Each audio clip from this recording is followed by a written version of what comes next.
प्रधानमंत्री नरेंद्र मोदी ने रविवार को कहा कि टीएमसी ने मदरसों के लिए 6,000 करोड़ दिए, लेकिन विकास के लिए कुछ नहीं किया। वह सिर्फ अपने खास वोट बैंक के लिए पैसे देती है। आपने टीएमसी के शासनकाल में बंगाल की बर्बादी देखी है, अब उन्हें 15 साल का हिसाब देना होगा। उन्होंने कहा कि बंगाल से टीएमसी का जाना तय है। कल मेरे रोड शो में जो लोगों ने प्यार दिखाया उसे मैं कभी नहीं भूल सकता।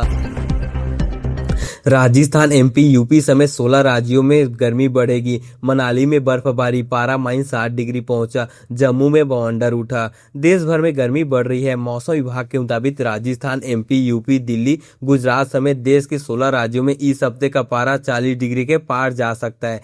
मध्य प्रदेश, छत्तीसगढ़, ओडिशा में 2 दिन बाद लू चलने की आशंका है।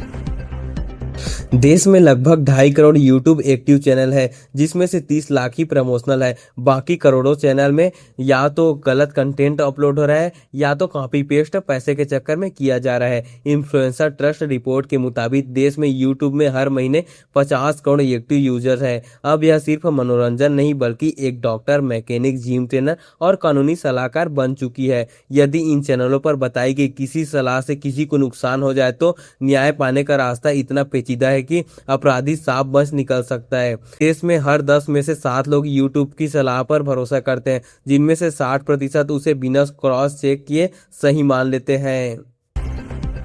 बिहार के कटिहार में देर शाम बस और पिकअप की टक्कर में 13 लोगों की मौत हो गई। इनमें एक ही परिवार के 5 लोग शामिल हैं। मृतकों में 10 महिलाएं, 2 पुरुष और 1 बच्ची शामिल है। इनमें 11 मृतक पूर्णिया जिले के रहने वाले हैं, जबकि 2 कटिहार जिले के। हादसे में 32 लोग घायल हुए हैं। इनमें 8 की स्थिति अभी भी गंभीर बनी हुई है। हादसा कटिहार के कोड़ा ब्लॉक के NH 31 पर हुआ।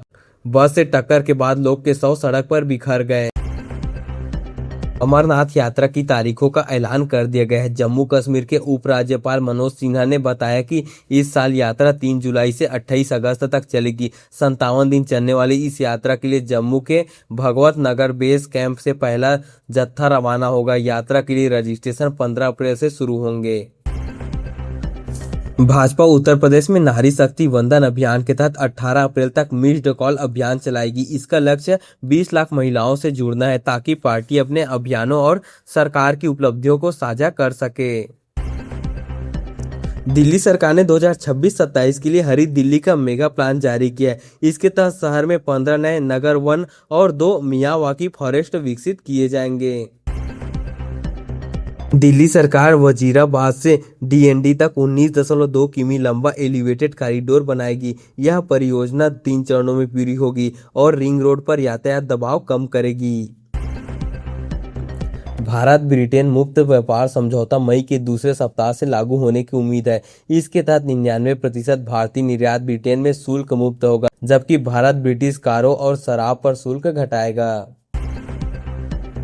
बंगाल विधानसभा चुनाव में सुरक्षा बढ़ाने के लिए जम्मू कश्मीर से मीडियम बुलेट प्रूफ वाहन तैनात किए गए हैं। ये उन्नत वाहन सीमावर्ती और अति संवेदनशील क्षेत्रों में चुनावी हिंसा को रोकने के लिए उपयोग में होंगे। मुख्यमंत्री योगी आदित्यनाथ ने रविवार को पश्चिम बंगाल में चुनावी रैली के दौरान कांग्रेस और वामपंथी दलों और तृणमूल कांग्रेस पर जमकर निशाना साधा। उन्होंने कहा कि कुछ दिन पहले बांग्लादेश में एक दलित हिंदू की निर्मम हत्या पर बंगाल की मुख्यमंत्री ममता दीदी मौन रही। उन्हें भय था कि बोलने पर उनका मुस्लिम वोट खिसक न जाए। साथ ही उन्होंने कहा कि वोट बैंक के सौदागर बंगाल की डेमोग्राफी बदलना चाहते हैं। उन्होंने कहा कि जिस भाजपा की सरकार बंगाल में बन जाएगी उस दिन यूपी की तरह यहां पर माफिया जहन्नुम में चले जाएंगे।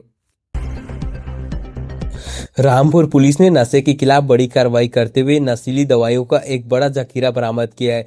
इस कार्रवाई में कोडीन सिरप और ट्रामाकोल टैबलेट की भारी खेप पकड़ी गई है। पुलिस ने मामले में 3 अभियुक्तों को गिरफ्तार किया है। बता दें, पुलिस द्वारा दी गई जानकारी के अनुसार 33 पेटी कोडीन सिरप और 8,400 ट्रामाडोल टैबलेट जहां जब्त की गई है। यह कार्रवाई गुप्त सूचना के आधार पर की गई है, जिसमें नशीली दवाओं की अवैध सप्लाई का खुलासा हुआ।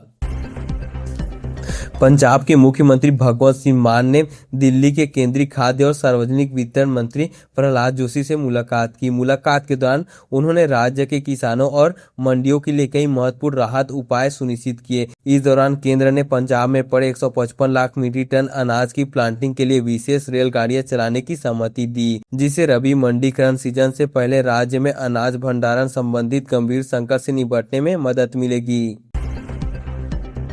पंजाब सरकार ने मिशन समर्थन 2026-27 की शुरुआत के साथ अपने शिक्षा सुधारों को एक नई दिशा दी है। इस नई पहल के तहत राज्य सरकार ने उपस्थिति संबंधी सुधारों के साथ शिक्षा की गुणवत्ता में सुधार लाने का लक्ष्य रखा है।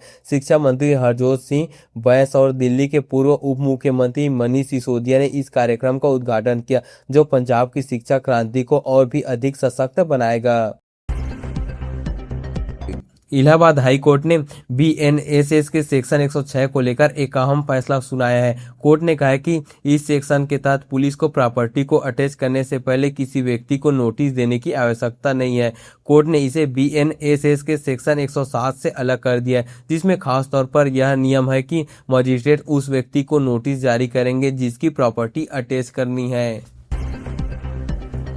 भारतीय रेलवे ने देश के अंतिम गांव तक रेल पहुंचाने की दिशा में बड़ा कदम उठाया है। इस नई योजना के तहत करीब 6000 किलोमीटर नई रेल लाइनों के विस्तार को मंजूरी दी गई है। इस फैसले से दूर दराज और ग्रामीण इलाकों में कनेक्टिविटी मजबूत होगी और विकास को नई दिशा मिलेगी।